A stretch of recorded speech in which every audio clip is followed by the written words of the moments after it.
ನಮಸ್ಕಾರ ಎಲ್ಲರಿಗೂ. ವೀಕೆಂಡಲ್ಲಿ ಎಲ್ಲರೂ ಆರಾಮಾಗಿರಲಿ, ಒಂದು 3 ಡೇಸ್ ಅಂತ ಸುಮ್ಮನಿದ್ದೆ.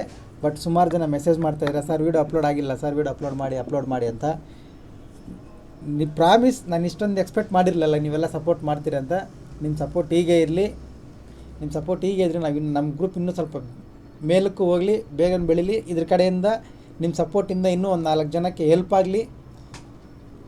ಓಕೆ. ಪ್ಲಸ್ ನಾರ್ತ್ ಇಂಡಿಯಾದಲ್ಲಿ ಮಾತ್ರ ಅನಲಿಸ್ಟಿಕ್ಲೆಲ್ಲ ನಾರ್ತ್ ಇಂಡಿಯಾದವ್ರಿಗೆ ಮಾತ್ರ ಸ್ಟಾಕ್ ಮಾರ್ಕೆಟ್ ಅಲ್ಲ, ಸೌತ್ ಇಂಡಿಯಾದಲ್ಲೂ ಕರ್ನಾಟಕದಲ್ಲೂ ಕೂಡ ಅನಲಿಸ್ಟಿಕ್ಲಿದ್ದಾರೆ ಅಂತ BN ಗ್ರೋ ಕಡೆಯಿಂದ ತೋರ್ಸೋಣ ನಾವು. ನಿಮ್ಮ ಸಪೋರ್ಟ್ ಹೀಗೆ ಇದ್ದರೆ. ಓಕೆ. ಕರ್ನಾಟಕದಲ್ಲಿ ಕೂಡ ಅನಲಿಸ್ಟಿಕ್ಲಿದ್ದಾರೆ ಅಂತ ಒಂದು ದಿವಸ ಇಂಡಿಯಾ ನೋಡಬೇಕು. ನಿಮ್ಮ ಸಪೋರ್ಟ್ ಮಾಡಿ ಟ್ರೈ ಮಾಡೋಣ. ಓಕೆ. ಇವಾಗ ಅನಾಲಿಸಿಸ್ ಮಾಡೋಣ. ಈ ಅನಾಲಿಸಿಸಲ್ಲಿ ಬರೋ ಲೆವೆಲ್ಸ್ ಆಗಲಿ, ಅನಾಲಿಸಿಸ್ ವ್ಯೂ ಆಗಲಿ, ನಿಮ್ದು ಯಾವುದೇ ರೀತಿಯ ಬೈ ಆ್ಯಂಡ್ ಸೆಲ್ ರೆಕಮೆಂಡೇಷನ್ಸ್ ಇಲ್ಲ. Only educational purpose. ಇದನ್ನು ನಿಮ್ಮ ಅನಾಲಿಸಿಸ್ ಬೇಸ್ ಯೂಸ್ ಮಾಡಿಕೊಂಡು ಈ ಲೆವೆಲ್ಸ್ ಏನಾದರೂ ನಿಮ್ಗೆ ಯೂಸ್ ಆದರೆ ಈ ಲೆವೆಲ್ಸ್ ಮೇಲೆ ನೀವು ಟ್ರೇಡ್ ಮಾಡ್ಕೋಬೋದು ವಿತ್ ಯುವರ್ ಅನಾಲಿಸಿಸ್. ಓಕೆ. ಈಗ ಮಂಡೇ ಏನಾಗುತ್ತೆ ಅಂದರೆ, ಫ್ಲ್ಯಾಟ್ ಓಪನ್ ಆದರೂ, ಗ್ಯಾಪ್ ಡೌನ್ ಓಪನ್ ಆದರೂ, ಗ್ಯಾಪ್ ಅಪ್ ಓಪನ್ ಆದರೂ ಫಸ್ಟ್ ವೆಯ್ಟ್ ಮಾಡಿ. ಎಲ್ಲಿ ಓಪನ್ ಆದರೂ ಫಸ್ಟ್ ವೆಯ್ಟ್ ಮಾಡಿ. ಫಸ್ಟ್ ಕರೆಕ್ಷನ್ ಬಂದರೆ, ಇಲ್ಲೊಂದು ಬ್ಲ್ಯಾಕ್ ಲೈನ್ ಕಾಣ್ತಾ ಇದೆಯಲ್ಲ, ಈ ಬ್ಲ್ಯಾಕ್ ಲೈನ್ ಎಲ್ಲಾರ್ ಚಾರ್ಟಲ್ಲಿ ಇದು ಹಾಕಿಟ್ಕೊಳ್ಳಿ. ಇದ್ರ ಕೆಳಗಡೆ ಹೋಗೋವರೆಗೂ ಸೆಲ್ಲಿಂಗ್ ಮಾಡಬೇಡಿ. ಸೆಲ್ಲಿಂಗ್ ಕಡೆ ಪ್ಲ್ಯಾನ್ ಮಾಡ್ಕೋಬೇಡಿ. ಅಂದರೆ ಇಂಟ್ರಾಡೇಯಲ್ಲಿ ಡಿಪ್ ಬರ್ಬೋದು, ಬಿಟ್ಟರೆ ಕಂಪ್ಲೀಟ್ ಸೆಲ್ಲಿಂಗ್ ಅಂತೂ ಬರಲ್ಲ. ಇಂಟ್ರಾಡೇ ಡಿಪ್ ಬೇರೆ, ಇದು ಡಿಪ್ಪು, ಇದು ಸೆಲ್ಲಿಂಗ್. ಓಕೆ. ಇದು ಡಿಪ್ ಇಂಟ್ರಾಡೇಲಿ ಬರ್ಬೋದು. ಈ ಥರ ಶಾರ್ಪ್ ಸೆಲ್ಲಿಂಗ್ ಬರಬೇಕಂದ್ರೆ ಇದ್ರ ಕೆಳಗಡೆ ಹೋದರೆ ಮಾತ್ರ ಇದು ಬ್ರೇಕ್ ಆಗಿ ರೀಟೆಸ್ಟ್ ಮಾಡಿ ಮತ್ತೆ ಫಾಲ್ ಆದರೆ ಈ ಲೋ ಕ್ರಾಸ್ ಆಗಿ ಆವಾಗ ಸೆಲ್ಲಿಂಗ್ ಹೋಗ್ಬೋದು. ಅಲ್ಲಿವರೆಗೂ ಸೆಲ್ಲಿಂಗ್ ಇಲ್ಲ. ಓಕೆ. ಈ ಲೈನ್ ಹಾಕಿಟ್ಕೊಳ್ಳಿ, ಬ್ಲ್ಯಾಕ್ ಲೈನ್. ಇವತ್ತು ಮಂಡೇಗೆ ಮಾತ್ರ 4 ಲೈನ್ ಬರ್ತವೆ. ಇನ್ನು ಯಾವತ್ತು ಮಿಡ್ ಸಪೋರ್ಟ್, ಮೇಜರ್ ಸಪೋರ್ಟ್ ಎರಡೇ ಇರ್ತವೆ, ತುಂಬ ಕ್ಲಿಯರ್ ಇರ್ತದೆ. ಓಕೆ. ಈಗ ಮಂಡೇ ಏನು ಮಾಡಬೇಕಂದ್ರೆ, ಫಸ್ಟು ಫ್ಲ್ಯಾಟ್ ಆಗಲಿ, ಗ್ಯಾಪ್ ಡೌನ್ ಓಪನ್ ಆದರೆ ಕರೆಕ್ಷನ್ ಬರೋವರೆಗೂ ವೆಯ್ಟ್ ಮಾಡಿ. ಕರೆಕ್ಷನ್ ಬಂದಮೇಲೆ ಇಲ್ಲಿಂದನೂ ನೀವು ನಿಮ್ಮ ಪ್ಯಾಟರ್ನ್ ಪ್ರಕಾರ ಬೈ ಮಾಡ್ಬೋದು. ಇಲ್ಲ ಇದು ಬ್ರೇಕ್ ಆಗಿ ಬಂದರೆ ಇಲ್ಲಿಂದ ಕೂಡ ನಿಮ್ಮ ಪ್ಯಾಟರ್ನ್ ಪ್ರಕಾರ ಬೈ ಮಾಡ್ಬೋದು. Okay. With your pattern by ಮಾಡಿ. ಓಕೆನಾ. ಇಲ್ಲಿ ಬೈ ಮಾಡ್ಬೋದು. ಇಲ್ಲ ಕರೆಕ್ಷನ್ನೇ ಬಂದಿಲ್ಲ ಅಂದರೆ ಏನು ಮಾಡ್ತೀರ ಗೊತ್ತಾ, ವೆಯ್ಟ್ ಮಾಡಿ. ಫಸ್ಟ್ ಕ್ಯಾಂಡಲ್ ಬಂದು ಮತ್ತೆ ಯೂಟರ್ನ್ ಆಗಿ ಓಪನ್ ಆಗಿರೋ ಕ್ಯಾಂಡಲ್ ಇರುತ್ತಲ್ಲ, ಅದು ಐ ಕ್ರಾಸ್ ಆಗಬೇಕು. ಒಂದು ನಿಮಿಷ ನಾನು ಚಾರ್ಟಲ್ಲಿ ತೋರಿಸ್ತೀನಿ ಯಾವ ಥರ ಕ್ಯಾಂಡಲ್ ಅಂತ. ನೋಡಿ, ಇಲ್ಲಿದೆ, ಇದು ಓಪನ್ ಕ್ಯಾಂಡಲ್ ಇದು ಅಲ್ವಾ. ಇದು ಬಂದು ಯೂಟರ್ನ್ ಆಗಿ ಹೈ ಕ್ರಾಸ್ ಆಗಬೇಕು. ಹೈ ಕ್ರಾಸ್ ಆಗುವಾಗ ನೀವು ಬೈ ಮಾಡ್ಕೊಳ್ಳಿ. ಕಂಪ್ಲೀಟ್ ಬೈ ಸೈಡ್ ಇರ್ಬೋದು. ಓಕೆ. ಈ ಥರ. ಓಕೆನಾ. ಸೇಮ್ ಈಗ ಮಂಡೇ ಕೂಡ ಆ ಥರನೇ ಓಪನ್ ಆದಮೇಲೆ ಓಪನ್ ಆಗಿರೋ ಕ್ಯಾಂಡ್ಲು ಹೈ ಕ್ರಾಸ್ ಆಗಬೇಕು. ಇಲ್ಲಾಂದರೆ ನಿಮ್ಗೆ ಇನ್ನೊಂದು ಸಿಂಪಲ್ ಟಿಪ್ ಒಂದು ಹೇಳ್ತೀನಿ, ನೋಡ್ಕೊಳ್ಳಿ. ಒಂದು 15 ಮಿನಿಟ್ಸ್ ಕ್ಯಾಂಡಲ್ ಕ್ಲೋಸ್ ಆಗೋವರೆಗೂ ವೆಯ್ಟ್ ಮಾಡಿ. 15 ಮಿನಿಟ್ಸ್ ಕ್ಯಾಂಡಲ್ ಕ್ಲೋಸ್ ಆಗೋವರೆಗೂ ವೆಯ್ಟ್ ಮಾಡಿ. ನೆಕ್ಸ್ಟ್ 15 ಮಿನಿಟ್ಸ್ ಕ್ಯಾಂಡ್ಲು ಓಪನ್ ಆಗಿ ಇದ್ರ ಹೈ ಕ್ರಾಸ್ ಆಗಬೇಕು. 15 ಮಿನಿಟ್ಸ್ ಕ್ಯಾಂಡಲ್ ಹೈಗೆ ಲೋಗೆ ಒಂದು ಲೈನ್ ಹಾಕಿಟ್ಕೊಳ್ಳಿ. ಇದ್ರ ಹೈ ಕ್ರಾಸ್ ಆಗುವಾಗ ನೀವು ಬೈ ಮಾಡ್ಕೊಳ್ಳಿ. ಓಕೆ. ಬೈ ಮಾಡ್ಕೊಳ್ಳಿ. ನಿಮ್ಮ ಪ್ಯಾಟ್ರನ್ಸ್ ಪ್ರಕಾರ ಟ್ರಯಲ್ ಮಾಡ್ತಾ ಹೋಗಿ. ಓಕೆ. ಇಲ್ಲಿವರೆಗೂ ಟ್ರಯಲ್ ಮಾಡ್ತಾ ಹೋಗಿ. ಇಲ್ಲೊಂದು ಝೋನ್ ಇದೆ, ಇಲ್ಲಿವರೆಗೂ ಟ್ರಯಲ್ ಮಾಡಿ. ಇಲ್ಲೊಂದು ಝೋನ್ ಇದೆ ನೋಡ್ಕೊಳ್ಳಿ, ಈ ಝೋನ್ವರೆಗೂ ಟ್ರಯಲ್ ಮಾಡ್ತಾ ಹೋಗಿ. ಈ ಸ್ಪೇಸ್ ಕರೆಕ್ಷನ್ ಬಂದರೆ ಮಾತ್ರ ಇಲ್ಲಿಂದ ನಿಮ್ಮ ಪ್ಯಾಟ್ರನ್ ಪ್ರಕಾರ ಬೈ ಮಾಡಿ. ತುಂಬ ಒಳ್ಳೆ ಲಾಂಗ್ ಟಾರ್ಗೆಟ್ ಸಿಗುತ್ತೆ. ಓಕೆ. ಟ್ರಯಲ್ ಮಾಡ್ತಾ ಹೋಗ್ಬೋದು. ಕ್ಲಿಯರ್. ಒಂದು 15 ಮಿನಿಟ್ಸ್ ಕ್ಯಾಂಡಲ್ ಹೈ ಕ್ರಾಸ್ ಆದರೆ ಬೈ ಕಡೆ ಪ್ಲ್ಯಾನ್ ಮಾಡ್ಕೊಳ್ಳಿ. ಇಲ್ಲಾಂದರೆ ಓಪನ್ ಆಗಿರೋ ಕ್ಯಾಂಡಲ್ ಹೈ ಕ್ರಾಸ್ ಆಗ್ತಿದ್ದಂಗೆ ಬೈ ಪ್ಲ್ಯಾನ್ ಮಾಡಿ. ಆ ಥರ ಮೇಲೆ ಹೋಗಿಲ್ಲ, ಕರೆಕ್ಷನ್ ಬಂದುಬಿಡ್ತಂದರೆ ಕರೆಕ್ಷನ್ ಬಂದಾಗ ಈ ಸಪೋರ್ಟ್ ಝೋನ್ ಹತ್ರದಿಂದ ನಿಮ್ಮ ಪ್ಯಾಟ್ರನ್ನಿಂದ ನೀವು ಬೈ ಪ್ಲಾನ್ ಮಾಡ್ಕೊಳ್ಳಿ. ಓಕೆ. ಇದು ಬ್ಯಾಂಕ್ ನಿಫ್ಟಿ.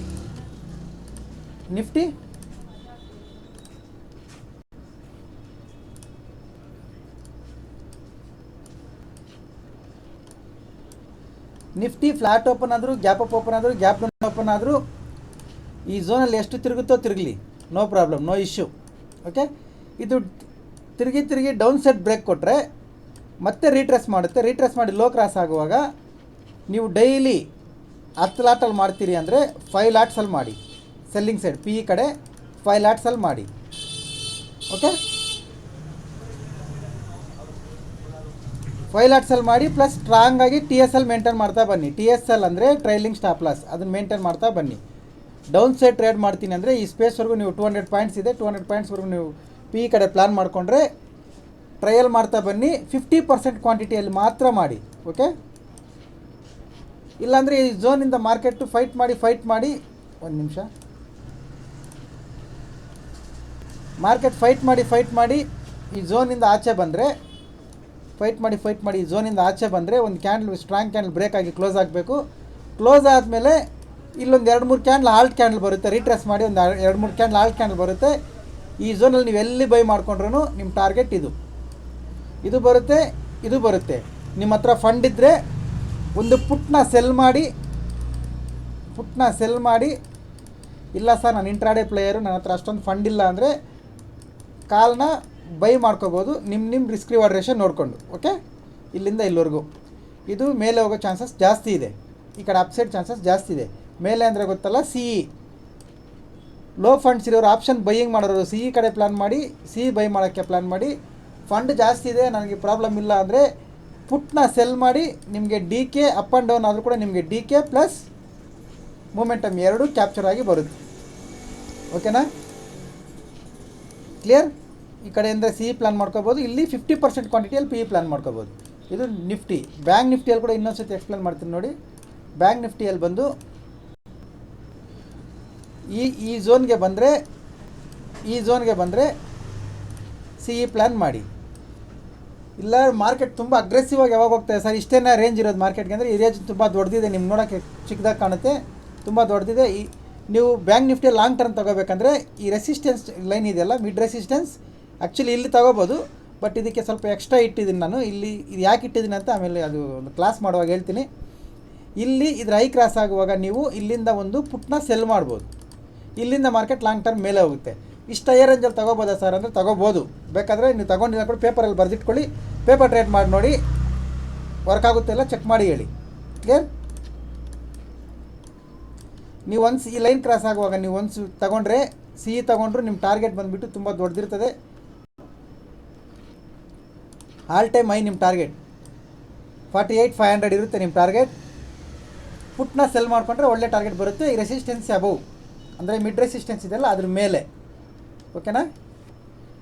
ಇಂಟ್ರಾಡೇ ಮಾಡೋರು ಮಾತ್ರ ಈ ಝೋನಿಗೆ ಬಂದಾಗ CE ಪ್ಲ್ಯಾನ್ ಮಾಡ್ಕೊಳ್ಳಿ, ನಿಮ್ಮ ರಿಸ್ಕ್ ರಿವಾರ್ಡ್ ರೇಷೋ ನೋಡಿಕೊಂಡು. Okay, thank you for supporting. ನಿಮ್ಮ ಸಪೋರ್ಟ್ ಹೀಗೆ ಇರಲಿ.